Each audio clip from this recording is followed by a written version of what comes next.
together through two pieces of rushed dialogue, one by the campfire in episode 4, and now Agatha's line here, when every other major player in this coven benefited from show don't tell and got a full spotlight episode. It's especially odd since Jen made it all the way to the end, and Lily told her that she was the path ahead, and really, other than Jen telling them that those are like Jen doesn't really show much to the main trial.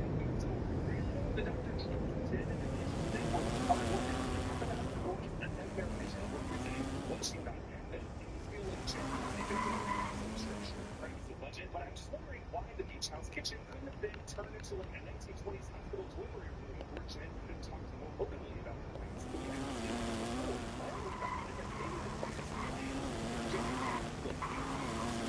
The subject of anyway that Disney thought was to talk about the very close to climate, but things that family dynamic that therapy can help with that. And if you need help getting started with therapy, BetterHelp is here to help. BetterHelp is on a mission to make starting therapy easier. It's a platform where therapists and their clients can communicate effectively so you can get the most out of therapy. They can carefully make sure their therapists on the platform are well qualified and their customer support team is there to help you if you have any questions. Just fill out a questionnaire and you will match with a therapist in as little as a couple days. If the first therapist doesn't feel like the right fit, you can easily switch to another one until you find someone you really connect with. BetterHelp also provides a journal for personal reflection, plus sessions on a variety of topics are available every day. Users love BetterHelp. They have over 7,000 reviews and a 4.5 rating on Trustpilot. If you are struggling and you think you benefit from a therapy session, click the link in the description or go to betterhelp.com/newrockstars and get 10% off your first month of therapy. Anyway, Jen rips out the back of his hair and grabs the lyrics to cast an unbinding ritual. That accidentally uses moment to flirt with Jen. Also, you own nothing. It's very much like the end of Labyrinth. As the power returns to Jen, a blast of air blows up the drawstring of Sashir's gown, and we see Catherine Hahn's hair float upward, which is an interesting effect since they seem to be in a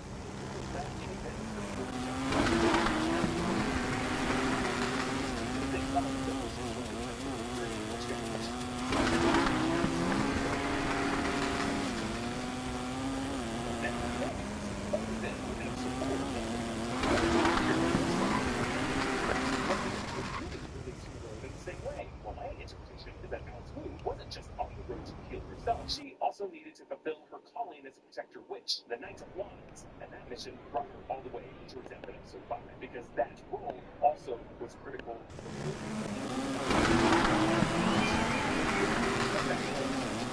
Fire!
its right side, as if we're now seeing the face of Tommy sharing space with him. Akiva seems to understand that since Billy's soul is a form of Wanda's magic, as well as Tommy's, that magic can be manipulated so that Billy can invoke the magic of his brother and redirect it somewhere in the world.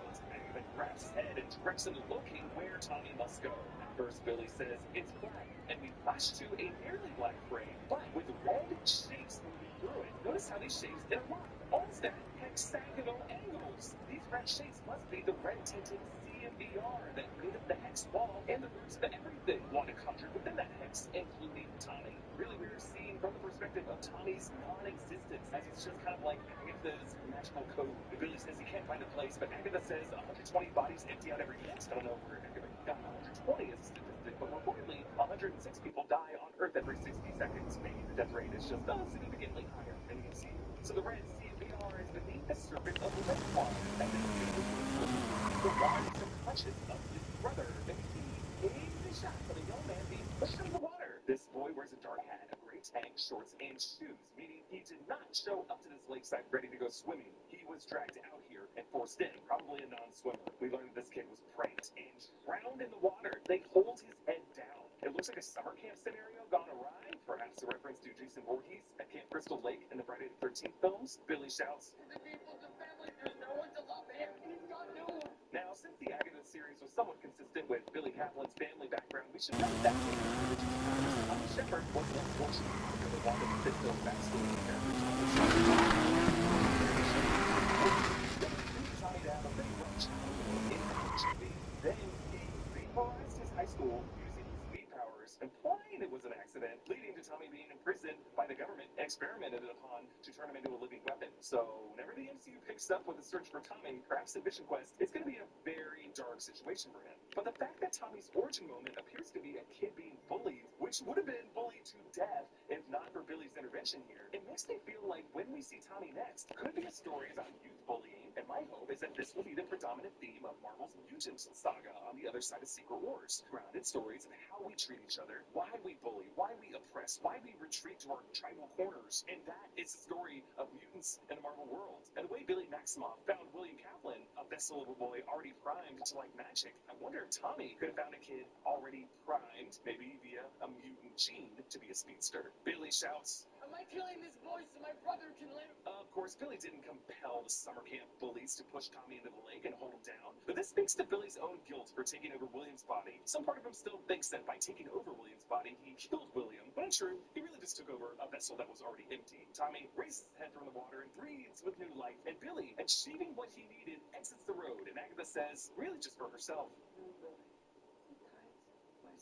of course, she's talking about her own experience with Nicholas. The overhead lights tick down to 3, and we were reminded of the 3 of Swords again, as well as the triple goddess of Agatha's brooch. Beneath the locket of Nikki's hair is a single dandelion seed, which Agatha plants in the crack of the floor with her teardrop as water and says, out of death, life. Now, if you think about it, Agatha is producing life with no spell, no incantation, from scratch. Her final trial is to remember what it felt like to create life without magic, something she hasn't done since Nicholas. Perhaps because she's worried that things born without magic are things you can lose. But death comes for us all, and death is what gives life meaning. That's as true for us when we die as it is for those of us who have lost someone and have to figure out how to keep going. A dandelion grows and blooms, and Agatha escapes from the morgue to find herself in her backyard. Death cackles on the rooftop.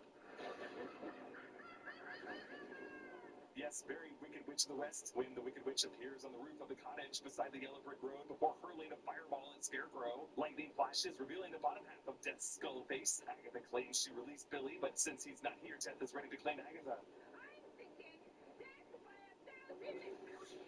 A thousand cuts to same Death. Kilgrave compels Jerry's wife, Wendy, to inflict upon her in season 1 of Jessica Jones. John Collins, Avalash Tandon, and Harold Proctor look up at the green sky and assume another hex has consumed Westview. This one green instead of red. Agatha looks up at the moon to see it's a waxing crescent, the same phase it was during Alice's trial in episode 4. Waxing moon. And so Agatha applies what she learned from the trial, how to fight fiery demonic forces, and pours salt around her to form a protective ring, as they did in the recording studio. Agatha chants in Latin, which Death translates as, expel this evil. Death blows a kiss, gusting away the salt ring, and calls Agatha a coward. And Agatha remembers Lily's advice to hit the deck after hearing coward, and she ducks just in time to avoid the kitchen sink. Death is throwing everything at Agatha, including the kitchen sink. Death uses a ruse to slash Agatha's heel, giving us some super cringy Pet Cemetery violence I was not ready for. Agatha gets some water from the hose and chants, our Twitter Latin expert Matt Latin has cited Dr. Kat Dixon, the language expert who works on the show, to translate this as wound to be healed from the water. I assume she's using the same moonlight and water healing charm that Jennifer Kale used on Billy in episode 4. The lights of the house pop, and death is knocked aside, and we see flapping blue and red clothes on the laundry line to foretell the next reveal. Wiccan in his comic-accurate form. Joe Locke told Deadline that Daniel Cellon designed the Wiccan costume to be a patchwork of interesting details, like there are runes on the jumper, a wand crown, and a vision mind stone on each side of the leather 3D printed top. He also pointed out that on the jeans he's been wearing all season long are a square leather patch on the knee. That is the same leather used in this final costume. And that in episode 4, when he was stabbed, the jumper around would get redder and redder and turn into the cape that he's now wearing. So this costume here is really just a patchwork of what he's been wearing all along this road. Daniel Cellon actually got into the technical engineering of his costume, saying, I wanted to represent his origins in his cape, so we dimensionally printed the texture of the Scarlet Witch's costume from Doctor Strange and the Multiverse Madness on the outside, and printed Vision's iconically graphic cape on the underside, so that Billy's parents would always be with him. Love that sentiment. Again, give them all the Emmys. Also, really fun detail, there is an X in a circle visible on Billy's arm, which has to be an X-Men nod, which would fit with my theory that the next time we see Billy and Tommy could be as incoming students to Charles Xavier's Mutant Academy in the Mutant Saga. So Wiccan floats down, his hands glowing blue as the Transformer shower sparks around him. It's just a very cool entrance. He shows his faith in Agatha by blasting her. His pose is similar to his mother Wanda's when she blasted Vision's Mind Stone in Infinity War. Agatha's purple takes over the stream, and she holds it a little too long before pitching it off so that Billy starts to look a little dreamy. And Agatha's back in her dress from the WandaVision finale. Agatha and Death and Billy engage in a 2-on-1 witch duel, kind of like Harry getting blown back in Order of the Phoenix while Voldemort and Dumbledore going at it. That's kind of what happens to Billy here. Agatha and Billy agree that they can't defeat Death, and Agatha says it should be her, but when Billy volunteers, Agatha tells Death, yeah, just take it. Also, she says, fix my order. Just don't find her that Sheriff Davis was gonna teach Agatha an easy trick for Great Azaleas before Agatha cut her off and made her join her in her coven in episode 2. But now Billy demonstrates that he actually cares about Agatha as he manages to invade her mind.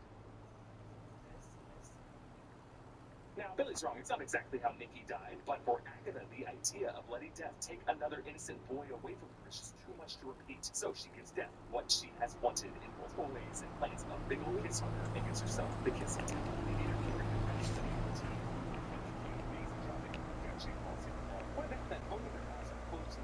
So in a way, that doesn't really get a close-up view of Death's face. The light finally drapes around his body. She rapidly ages and rapidly decomposes into a mossy mound covered in flowers and mushrooms, most of them Agatha purple. And I love this detail. If you look closely at the skull, Agatha's final breath puffs out as the skull collapses. And we know that vapor will turn into a goose very soon. Billy and Death stay in the morning. Billy finds the brooch and Death turns to him. And for the shot, it was an actual practical prosthetic worn by Aubrey Plaza. And it looks fantastic.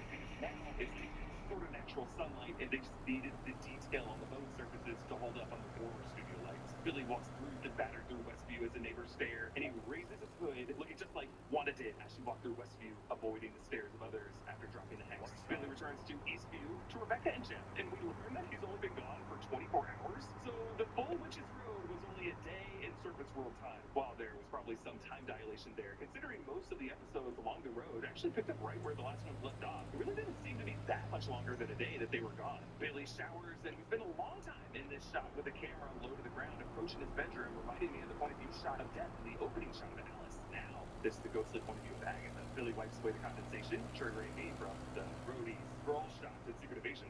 Now in Billy's room, we're able to see angles with different posters we weren't able to see in episode 6. On the hallway from the bathroom, there are posters of fungi, like the mushrooms that got the Witch's Road. There's a poster of Madison, a witch Bro, just just has happy stuck stuck in in an animation show. and a poster for the Buffy the Vampire Mutant episode, Once More with Feeling. We also see Billie Eilish's When We All Fall Asleep, Where Do We Go album cover, which is an album that contains You Should See Me in the Crown, which is when the Wicked Nick was revealed. Also on the door, we see a Poltergeist poster, which is a poster of Jennifer's body, and Troblo, and Evanescence.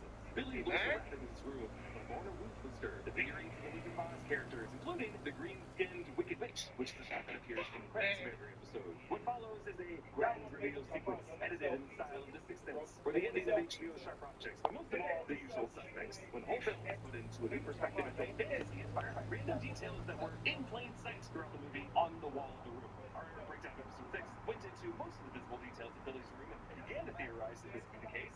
Yay. But I must admit I'm surprised that the show leaned so hard into it. I'm not used to, getting predictions right. Billy realizes the full design creation was his own doing, carrying the legend and willing it into existence using the Scarlet Witch reality manipulation powers inspired by his own design influences. The trees and leaves, decor from Billy's room and William's bar mitzvah table centerpieces. The shifting colors of the road, maybe meant to be a rainbow, an expression of Billy's queer identity. Jen's beach house based on house based on posters of Lorna Wu and Fleetwood Mac.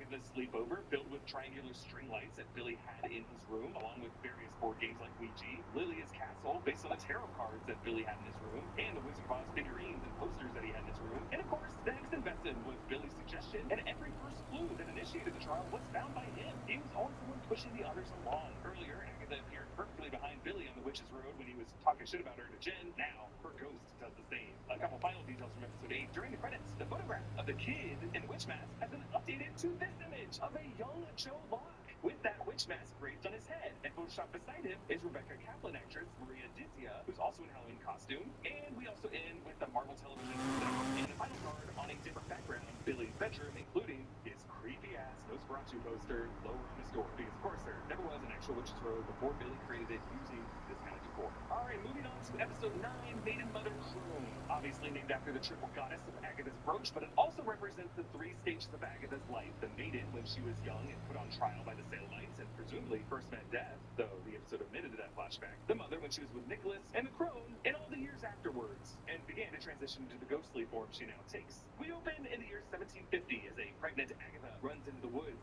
fleeing something. We know she is a fugitive who's pissed off most witches in New England, but here she's chased by these female choir vocals, which to me sound like the chanting voices of the Saillites whom she tried to kill. We are 57 years after Agatha's 1693 trial. Agatha's now set at fog-draped lakeside. I wonder if Marvel might have used the same lake that they used for Tony Stark's home in Avengers Endgame in the Atlanta area. The fact that there is so much fog reminds us of the green fog that Rio/Death took Alice into. It seems like Death is really setting the table to take baby Nikki. Agatha slices a lemon to clench her teeth on something to take her mind off the labor pain. I love that Catherine Hahn actually did this in the shot. She sliced a lemon against a tree and stuffed it in her mouth. Now, where would Agatha have gotten a fruit like a lemon in 1750 New England? Well, she's a witch. She could probably just conjure fruit out of time and space. And she just didn't conjure food for Nikki. Keep poor kid skinny, good for vegan. Agatha looks over to see Rio standing there. It's a creepy edit. Also, it's kind of sweet that Rio's standing by holding this flower. This is the same flower that I believe she was holding on the rooftop during the battle in episode 8. We are pretty sure this is a ghost orchid. Orchids are often representative of death and chosen as funeral flowers as they symbolize love persevering for the deceased. This one is more purplish than white, but orchids often range from white to purple colors. Aubrey Plaza appears to have been de-aged, at least with makeup, for this flashback. Her cloak and dress are fully green. Jack Schaefer told the Wrap that it was really important for them to dress death in a way to reflect the balance of life and death, not to show everything withering around her, but to also be the source of the decay from which everything green on this planet sprouts. As a way to show that death isn't something meant to be feared that much, but just something meant to be accepted. Agatha recognizes Rio, telling her that if she takes Nikki, she'll hate her forever. Please let me live. Please, my love. Please.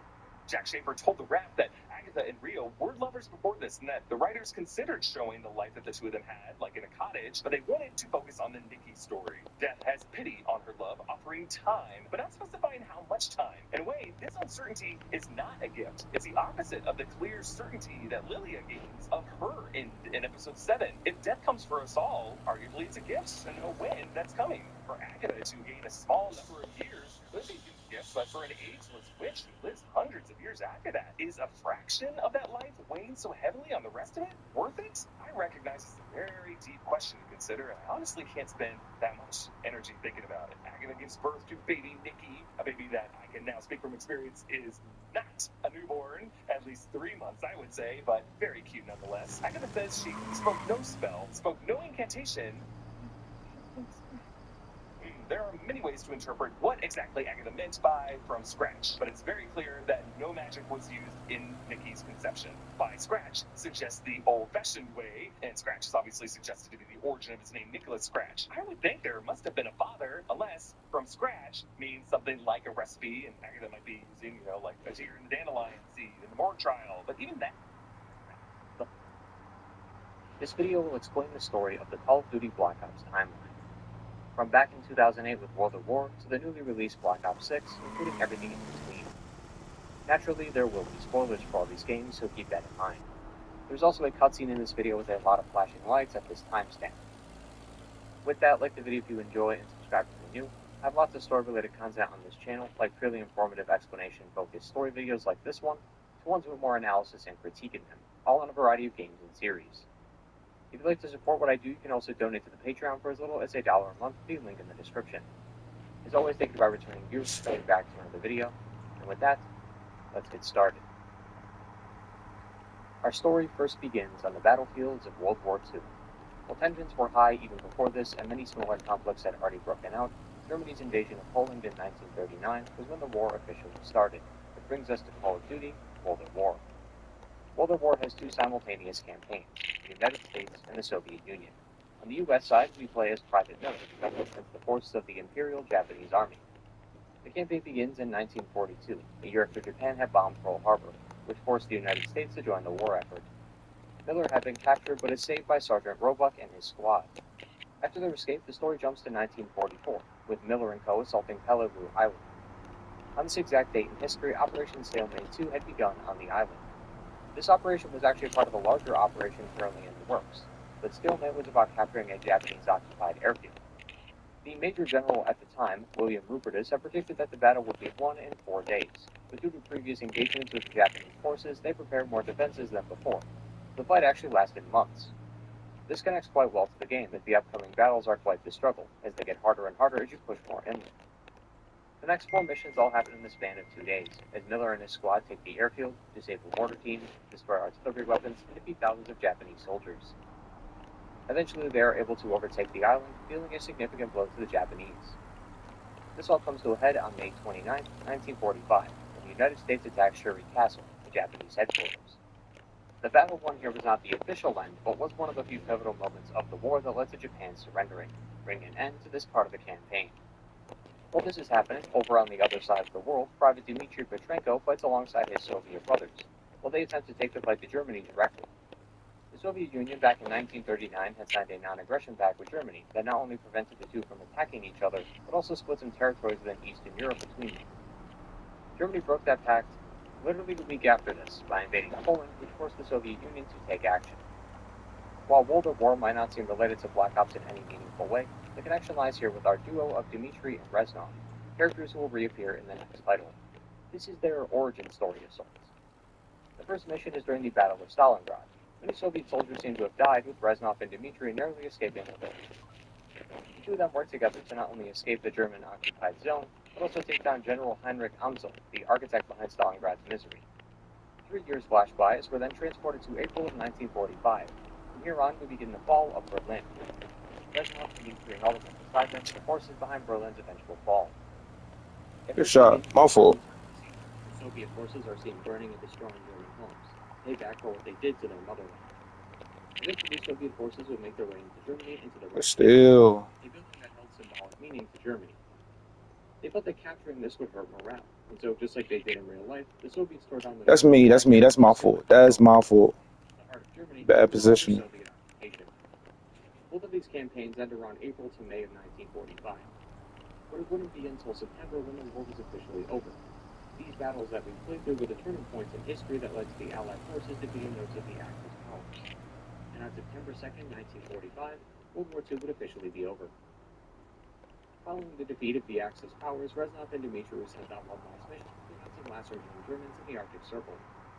They were instructed by General Nikita Dragovich and Colonel Good shot. a German scientist named Dr. Friedrich Steiner, who was willing to betray Germany to further the Soviet cause. Reznov has a pretty sticky history with the general, because during the Battle of Stalingrad, they never came. He seems to have these two as manipulated. Let's go. Come on, man. In there. Let's get it. His partnership with Steiner is a great fit. In 1944, they fight the Allied forces. That's mine. So they started working on bio and I'm here. advances. I'm here. This research was complete, they realized that I'm here. generating a weapon more powerful than they could have ever imagined. Good. This Good. was the deadly gas That's that tough. burns the skin, killing them in less than a minute. Even a small amount of this gas is confounding too. Numbers were once used in large B-2 rockets and pulled into the Allies' main headquarters, Washington, D.C., and Moscow. British bombers were able to stop the ship before they launched them, which broke their attack, but the ships ran into the Arctic. That's tough. Both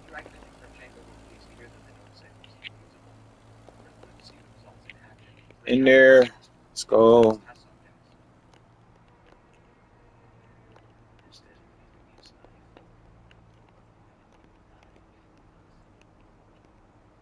That's tough.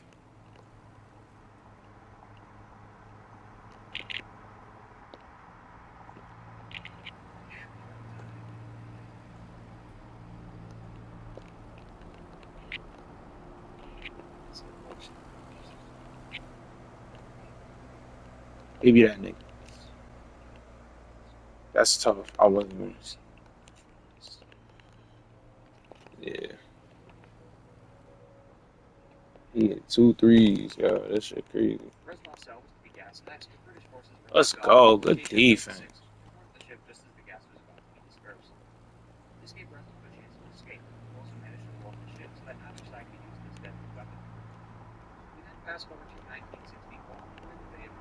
Let's go.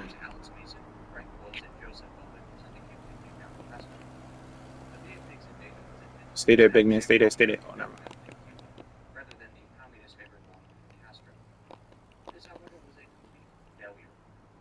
Good take.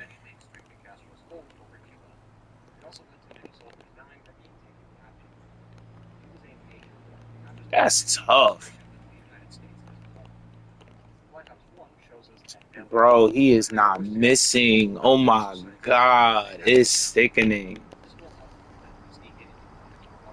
Good shot.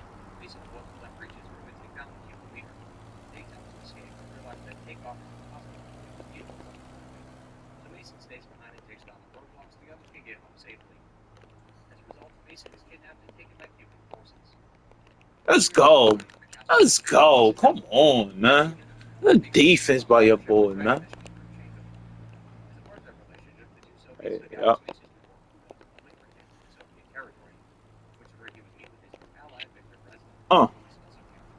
That's a buck.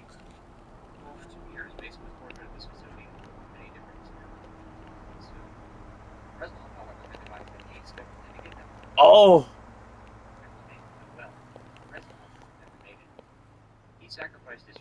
Ah.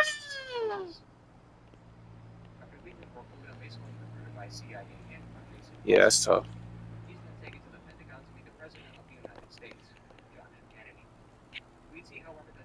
In there. Oh, that's some whole ass shit. That's some whole ass shit right there.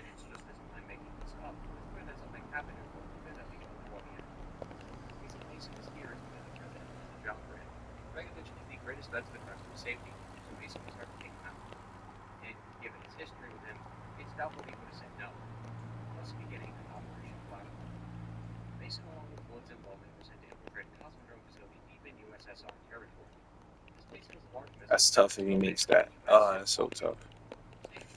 Damn.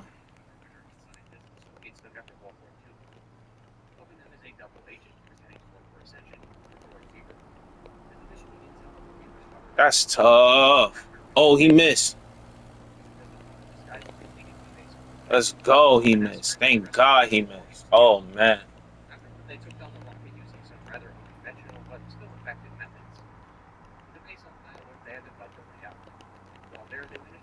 Pick up, pick up, pick up, pick up. Back.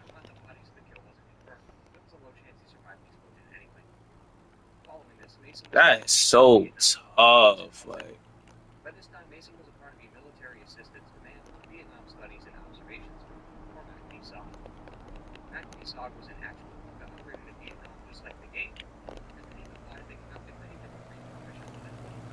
that's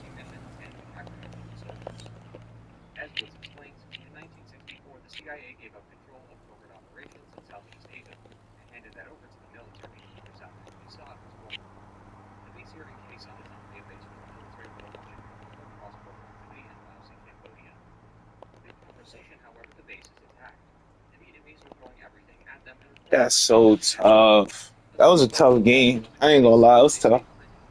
That was a tough game. That was smooth.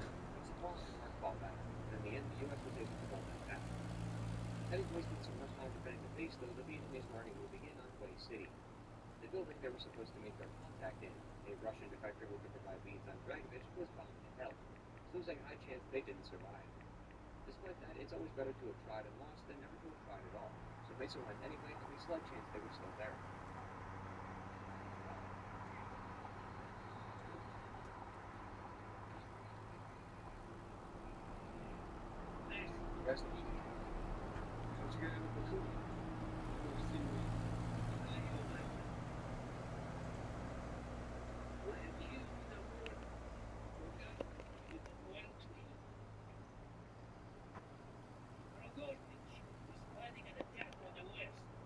Reznov was the Russian defector. He managed to make his way out of Vorkuta. Dragovich plans to attack the west with his W6 gas, but according to Reznov, not even the Kremlin knows his plans. It seems like Dragovich is attacking alone. The dossier Mason was able to contain info on the regions of Level 6. Dragovich, the leader of the project, Dr. Steiner, the creator of Level 6, Kravchenko, who is more muscle than anything, but was using Level 6 to test the effects of the house of Vietnam, and Dr. Trump, a detector who helped Dragovich stabilize the compound of Level 6 to make it more effective.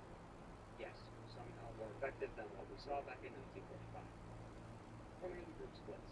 Hudson and Weaver go to Cowboy City and Hong Kong to find out more. They want to know what Dragovich's plan is, but he seems to have already sent his men after Dr. Clark to silence him. Weaver knows that that's not the Dr. Clark is shot and killed during the escape. The only info they really got. Let's go. Come on. I ain't gonna lie. We about to get this done. I just can't. I can't shoot like your other mans though, but it's all good though.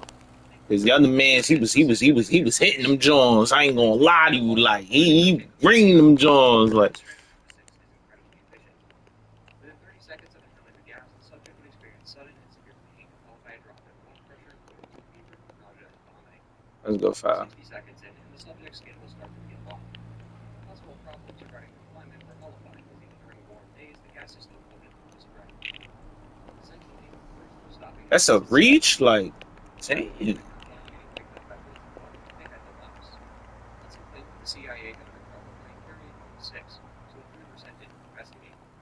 As they approached, they were ambushed by Vietnamese and Russian forces on the watchful eye of Dragovich and Kravchenko. The trio was then taken and put into a Vietnamese prison for rot. From here, our story splits. That's crazy. I couldn't get that still. Like oh, that's wild. He teamed up with Weaver and a few others to track down that community on the Tao Mountains. They hoped to find Steiner, but they were too hopeful. He did, however, told them to provide them with some most-already answers. Steiner is going to give up this info, as like Clark, he is a loose end of the Regiment Field Center. He says that Dragovich has sleeper cells all across the U.S. that can release minimum 6 gas when they're given the order. This order will be a broadcast from a station that will relay a sequence of numbers. Those numbers are an encoded message that will give them the all-clear to detonate minimum 6 containers. Steiner also tells them his location, 3 miles nothing ROC. That's tough. Returning to Mason, in woods and Bowman were then forced by the prison guards to play Russian roulette. Bowman refused and was killed for it. Woods and Mason, however, encouraged by taking the devised plan. From here on, the 2 February tables were The body. The body, man. they rescued some POWs and black Make him feel that shit. once again increased the level of resistance. They now, with the strength of a dozen soldiers, pushed them back to the compound, but Kravchenko isn't going down without a fight.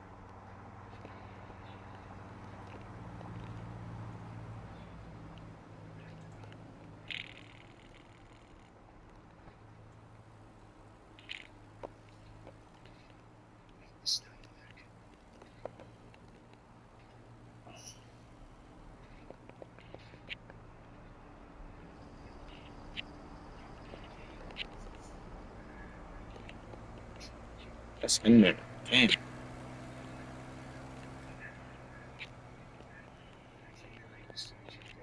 Damn.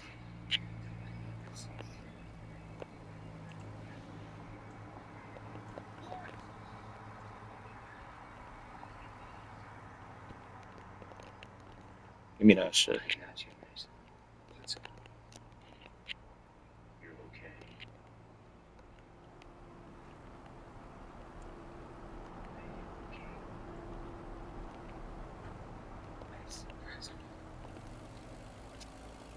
This compound was how Mason learned to believe their pilot, so we hit them with Reznov, which caused a bit of a complication. Yeah, come on, man. Stop playing with me. Get out my fucking face, fat. Come on, man. Damn, I was supposed to hit the other nigga.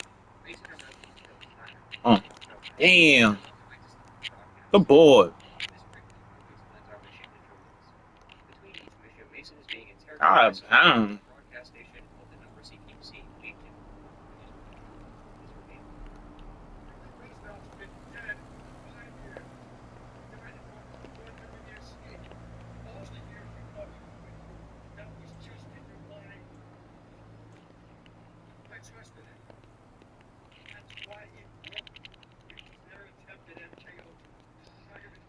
Get it, get it, get it, get it.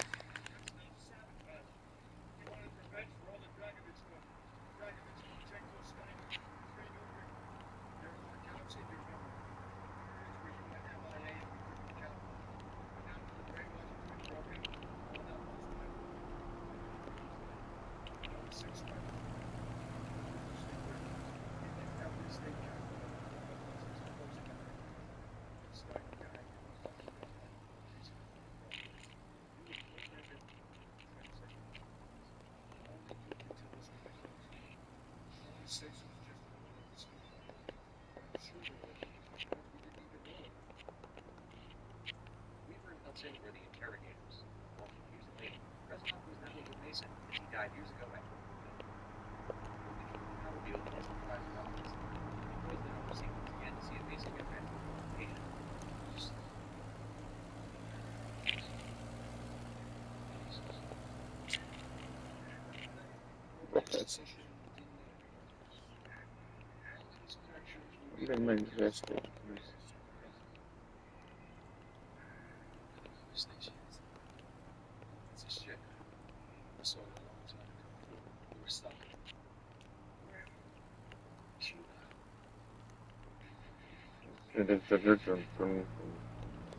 Now that they know the ship's location, the U.S. has done all they have to stop the broadcast. They then discovered the station is not the actual ship, but the RV down the ocean floor. In the end, they come face to face with Dragovich, who Mason kills. He, who was supposed to be his spy's sleeper agent, has now become the agent of his demise. When Dragovich stopped and the broadcast destroyed, the United States is safe, but peaceful only lasts so long. Evil is a hydra. Destroy one head, the other will take its place. This brings us to Call of Duty Black Ops Cold War. Cold War started a couple years after World War II, but wouldn't be until 1991 that it closed. Many countries in the world were each leaders of each side of the United States and the Soviet Union. Call of Duty War scope looks like that of World War I. Battles did occur, but they were proxy wars where two countries would fight but were being supplied by the US and Soviets. So they weren't actually fighting each other, but they were assisting in battles that could give them a significant advantage. Cold War the game takes place in 1981, so this is long after the space race and the collapse of the Berlin Wall. Although this does line up right next to the Iranian hostage crisis, which is where the story begins. As the history books tell it, Iranian college students belonging to the Muslim student colleges of the Imam line attacked the American embassy in Tehran. They were supporters of the Iranian Revolution of the Khashoggi dynasty.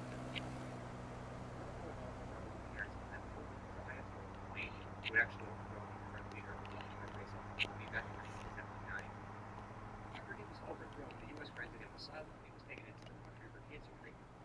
Many of those against Mohammed had demanded that he be brought back to his country to face the crimes he committed against the Iranian people. The U.S. refused, which is why the college students stormed the embassy. Flash forward to 1981, and they still had control of the hostages. There were some black strategists with the CIA called President Reagan, saying that they found two people in the hostage situation. President Reagan then sends operatives to Alex Mason, Frank Woods, who somehow survived the explosion last game, and new character Russell Adler to find them. They managed to track down the capital of the Netherlands and stole his apartment. Yo, what is up? Like, Once they arrive, Mason goes to take the shot but misses, forcing the group to go out. Using an RCX, yo, this is outrageous. What is going on right now? Afterward, they take the time to question Raj. He explains that it was never about the hostages, and that his plan is already underway. This, he keeps referring to, Perseus, the supposedly long-dead Soviet spy who was apparently alive. Well, oddly enough, there was a Perseus in real life during this time, although, like the game, their identity was a mystery. Perseus was supposedly a spy who stole files on the Manhattan Project, which you'll recall was a development program aimed at creating nuclear weapons. However, Perseus seems to have not actually existed. Researchers believe that this hypothetical being was just a creation of Soviet intelligence. Theories range from Perseus being a collective group of spies and not one person, or, hilariously, was created by the KGB so they could just get a close link. Assuming the former is true, there was a list of people that could be considered Perseus, because they were all Soviet spies who infiltrated the Manhattan Project. However, there has not been enough information to viably prove that Perseus existed, and either of these people were Perseus themselves. This mystery becomes the goal of the game. Bro, like, how did he get that rebound, bro? It's crazy to me. Puts together a team of operators dedicated to the sole task of taking Perseus down. This includes Woods, Mason, Adler, and a few new members: Carter, Lazar, Sims, and our protagonist, Bell. The team then meets at their safe house in West Berlin and exchanges trading nuggets related to Perseus. They believe that they should first start by recounting the day they first met Perseus, which was back in Vietnam. Just like Mason and Woods, after extensive also served in Vietnam, stationed at a different base. The date of each mission was January 26, 1968. So this was days after Mason and Woods had defended Khe Sanh for the Vietnamese forces, and were on their way to meet with their Russian defector who would give them info on Dragovich. After a long flight, the told that Russian forces were indeed in Vietnam. Now they had a very important dossier in theirs. This memory exercise was This is outrageous. as Bell remembered the encrypted names in the dossier and already started decoding it. One of the names was one that sparked Bell's interest: a man named Anton Volkov, a Russian arms dealer in East Berlin. He's not Perseus, but he might be allied with him, which is the closest lead they've got. To track Volkov, the team needs to find Franz Krauss, supposedly scheduled to meet with him tomorrow. The mission track down his apartment nearby, prompting Bell to go inside and plant the tracker in his briefcase. Bell, however, is caught and apprehended by Krauss before he'll leave. He then awakes in a small abandoned building, but thanks to the tracker, the rest of the team followed it right to Bell's location. They then work together to take down Volkov, and then it's learned that Perseus had smuggled a nuclear device into East Berlin. By cracking some encrypted files belonging to Volkov, they were also able to track down their next lead, which is at a Spetsnaz facility called the Zakarpatska Oblast, located deep within Ukraine. On mission is Bell and Woods, who infiltrate the facility only to run into a recreation of Anytown, USA. The Spetsnaz are preparing for a future invasion by running training courses designed to look like traditional American towns. Without much room, they have no choice but to blow their cover and initiate a live demonstration. As they make it through to the facility, they learn of Operation Greenlight. Back in 1958, President Dwight D. Eisenhower believed that the United States would not be able to act fast enough to respond to a Soviet invasion should they attempt to attack their European allies. So as a countermeasure, they placed nukes in every major European city that would detonate if Europe were to fall under Soviet control. These were standard nukes at the time, but in 1974 they were upgraded to only kill people, leaving the infrastructure of the buildings intact. Perseus managed to find this information himself. The nuke he smuggled into East Berlin was one of those nukes from Operation Greenlight. Perseus plans to take that nuke and reverse engineer its codes, so that he has access to every nuke involved in the operation, and detonate them all at once. Not only will this destroy most of Europe, those nukes are obviously American, so it would pin the blame on the United States, causing another major conflict. Their next step is to go back to Yamantau, where an insider within the KGB confirms they've set up nearby operations. Perseus wants the old mainframe Dragovich and Steiner used for Nova 6 at the facility, so Mason and Woods were sent to the Ural Mountains to handle it. The issue is that the mainframe is massive and requires a helicopter to lift it out of there. 4 days pass as they sift through the information and learn that Perseus was looking into the names of the sleeper cell agents Dragovich used for Nova 6. Fortunately, they can't trace the names as Perseus erased them, and the only copy is in the Lubyanka building, aka the KGB headquarters. Before we move on to that, however, Cold War has two side quests that you can partake in. They require a bit of problem solving and evidence gathering, but they both end with Mason and Woods chasing down two key allies of Perseus, Liddy Ruzik and Robert Baldwin, who both are taken care of. Returning to the story, our team can't get into the building only, so they hire the help of their KGB mole, Belikov. Belikov remains hiring new members, including Alfred Marchenko, who also seems to have been the explosion, with Imran Zakhaev. Zakhaev is the antagonist of COD 4 Modern Warfare.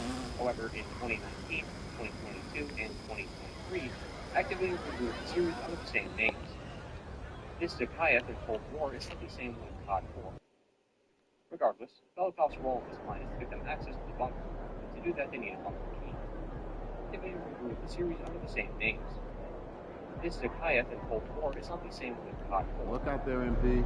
Regardless, Belikov's role Get ready to light it up to to me. the bunker, and to do that they need a bunker key. First, they have a full system in the KGB that restricted bunker access. The objective from here is to get a bunker key, free to go about that however you wish.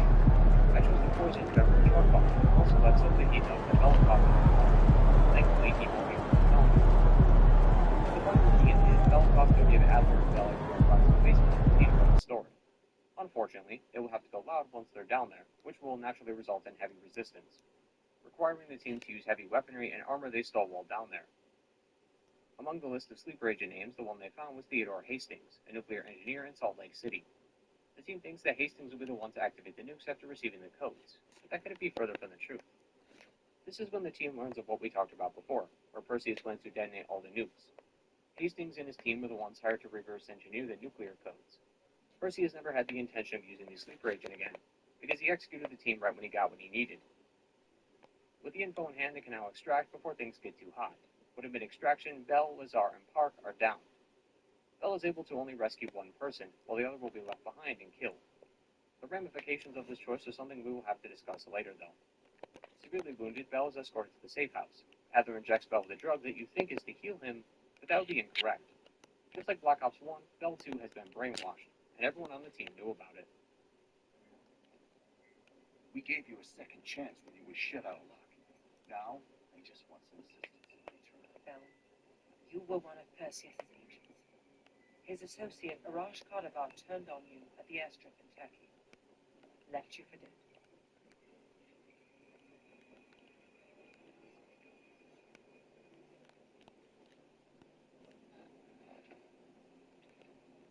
The Bengal Strapsoy is stopping in Juba. This you know. Here's what you don't know. Perseus won't be there. None of these hired guns are going to leave Juba alive. We dumped our bodies in the forest. Then we will move the weapons to Logo in Berlin. From there, we fly to Solovetsky. But I have other plans. Perseus thinks to find you. I don't want the competition.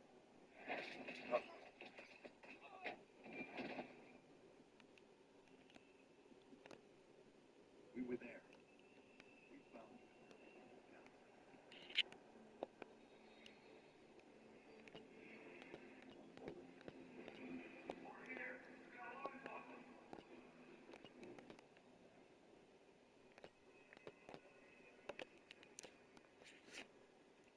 The CIA reinvented you, Bell. We needed to give you a new identity to replace the old. Sims and I both wanted you to be CIA. You didn't resist it as much as we thought you might. And we were able to utilize your language and cryptography skills as diplomatic goals. The bigger challenge was your memory. The CIA's MK Ultra program used Adler's missions in Vietnam as a template. We needed you to have that shared experience, that lifelong bond.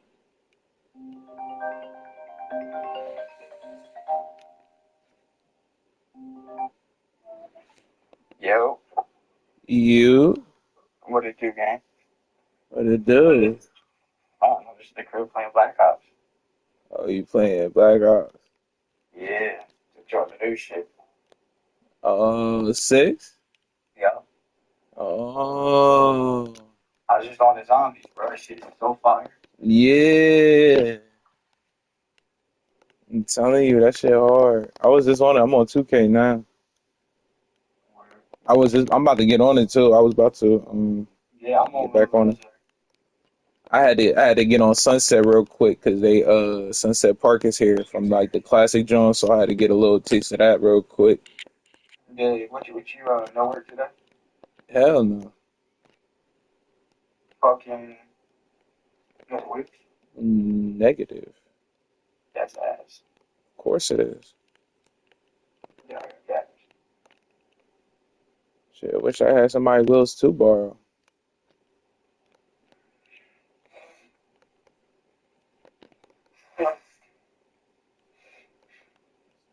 It's the jacked up life and not for having the L's and no V. Yeah, we're about to steal this winning last week, yeah. Yeah, I seen that. I seen that. Y'all played against Washington. Washington. Yeah, that was a good dub from y'all. Yeah, we came back. Yeah, y'all was down. Yeah, I seen that. I seen that. it's a good game, bro. We really killed it. Dallas got spanked by the Eagles. I was like, yo, Bro, Dallas got sticky bang. bro. Bro, that game was crazy. I'm like, yo, how did Dallas like that? Yeah, that was 39. Yeah, that was a crazy ass game. It was like 36-10. No, they didn't even get 10. 6, right? Yeah, 2 field goals. right. That's what I'm saying. They didn't even get a touchdown. They overpaying that nigga. They been overpaying Prescott. I've been saying that shit. Bro, Steelers got Russell Wilson. That's what we've been playing. Bro, I'm just saying. Of course, y'all be playing the vet. Like y'all have that's like the Panthers playing Cam Newton. Like The first half of the season, we got we had Justin Fields. yeah, He started, right. and then Justin Fields smooth. I mean, for a rookie, smooth. he's not bad. When he come from the Browns or something, Yeah. he was good over there. Wait, I thought it was his rookie season. Fields. No, I didn't think so. What? 2 seasons?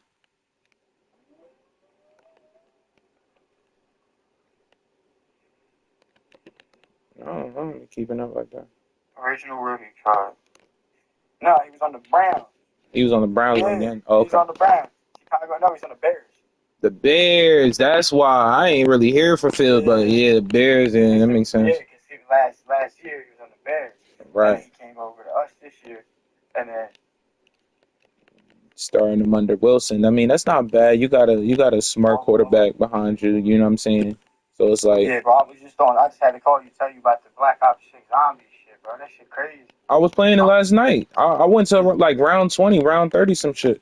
Bro, I just went to round 33. Yeah, I was playing that shit last Double night. pack and punch ray gun, a double pack and punch LMG that had 256 rounds on it, bro. Yeah, that I didn't get the LMG. That's why I kept dying. I didn't get the ray gun last night because that's why I was dying. Bro. I know. I'm But knowing. like at round 29, it takes you out like of the map and puts you in this bowling thing. Whatever gun you had like out, it takes from you.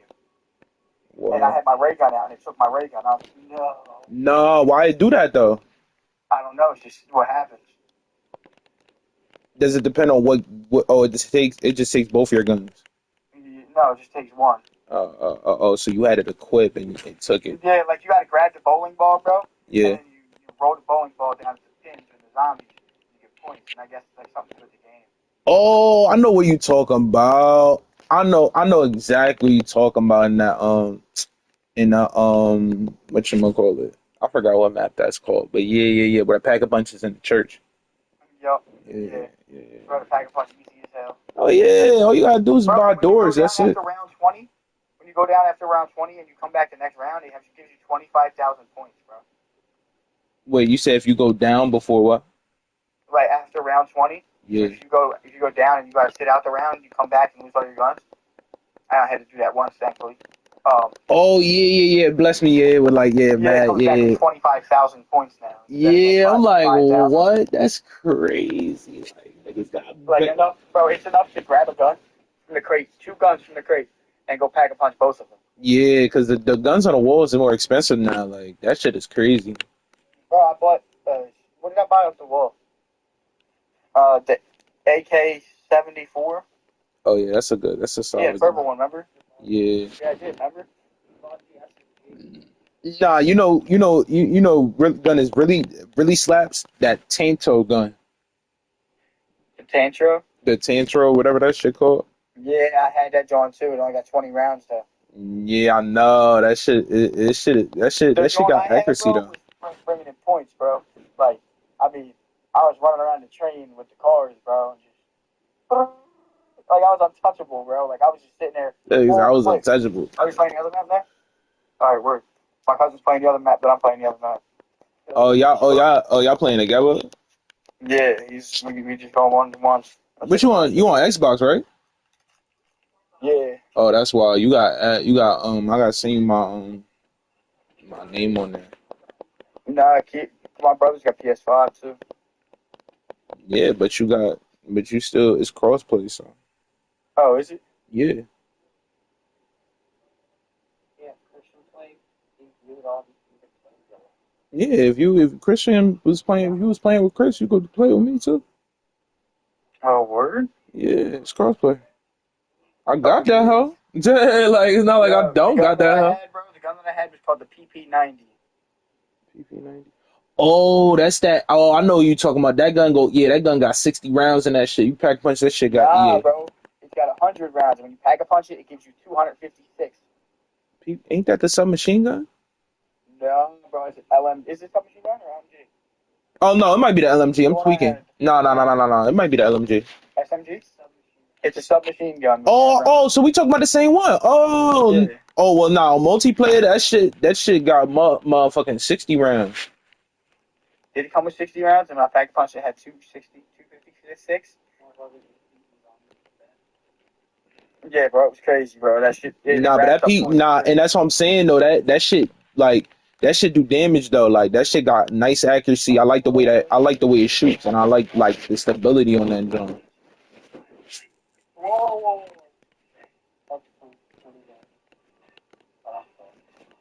Might be a shotgun. Oh, it's a shotgun. My cousin just grabbed a shotgun on accident. Oh, not him paying for the shotgun. Nah, hold on. What time is it? Because I'm about to. Niggas about to dip. You got to dip? Yeah, I'm about to meet up with my boy and go to this event. Oh, all right. Yeah. Well, let me know when you hop back on it.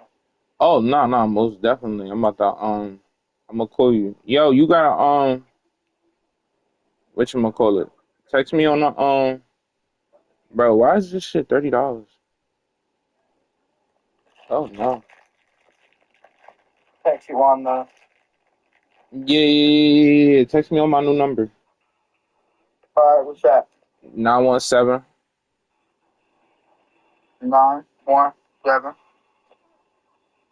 232 232.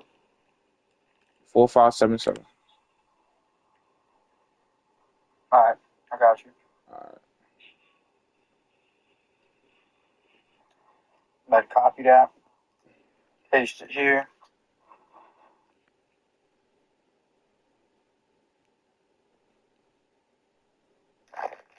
Yeah, did you just get that call? Yeah. No, I ain't get it. 4577, right? Yeah. Oh yeah, I got it. It went to voicemail, that's why. Yeah. All right. I got you. Establish trust. Bell was a Russian soldier working for Perseus the whole time. Now that we learn of our true self, we have a choice to make. We can either lie or tell the truth about where the nukes are being launched from. Should you choose to lie, Bell takes the team to Duga, Ukraine. With no opposition left, Perseus can activate Operation Greenlight on Europe. This isn't canon, but it's a nice look at the alternative timeline where they did fail. What really happened is Bell told the truth, and the team confronted Perseus at Solovetsky. They stopped Perseus's plans, but Perseus himself evades capture again. Still, the world was saved again, and that's all that matters. President Reagan also learned that Moscow wasn't aware of Perseus's plan, so it seems like Perseus was also acting alone the whole time. As the game ends, Adler meets with Bell and thanks him for his service. It was a hard choice he had to make, having to betray his countrymen and side with his enemy even after everything that happened.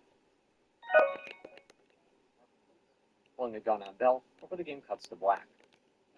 Adler appears in the next game, so he survives this encounter, but whether Bell did or not is still up for debate. And yet, despite that signaling the end of the campaign, that does not mean we are done with the end of Cold War story. In 2020, Activision released Call of Duty Warzone, a battle royale mode where over 100 players compete to be the last man standing. Recently, they tried to add more narrative content to the game, and Cold War received some. Warzone's story picks up a few years later in 1984. The main antagonist this time is the multiplayer operator Stitch. He served under General Kravchenko at Rebirth Island back in Black Ops 1. He handled the production of Nova 6 at the time until Weaver and Hudson found their location. Stitch was then captured and taken by Adler, who stabbed his eye out as revenge for Weaver. This interrogation and his subsequent sentencing in the gulag gave him new perspective. He then baited Adler into meeting him at the Prime Mall, where Adler was captured and tortured just like him.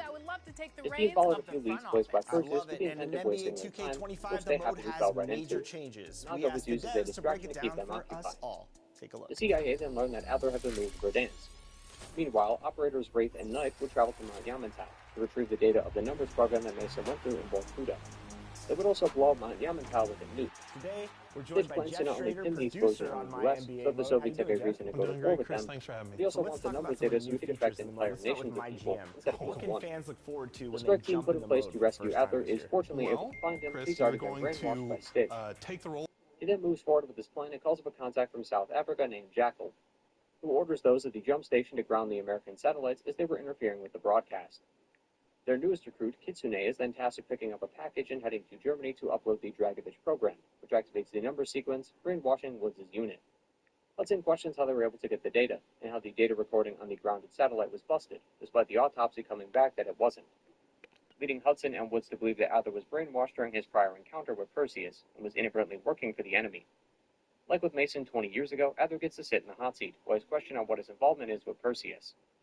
According to what happened, Adler went rogue and went to Verdansk to blow up Stitch's operation, by placing numerous charges below the city. We then see a clip of Stitch and Fuse at Verdansk who feel the explosion, prompting Stitch to issue revenge against Adler. Eventually, they manage to track down Stitch's location to a gravesite outside. Adler demands to locate Perseus, before Stitch motions to the grave. The Perseus he wanted died a year ago from cancer, but Perseus is not just one man. He was not the first, nor is he the last.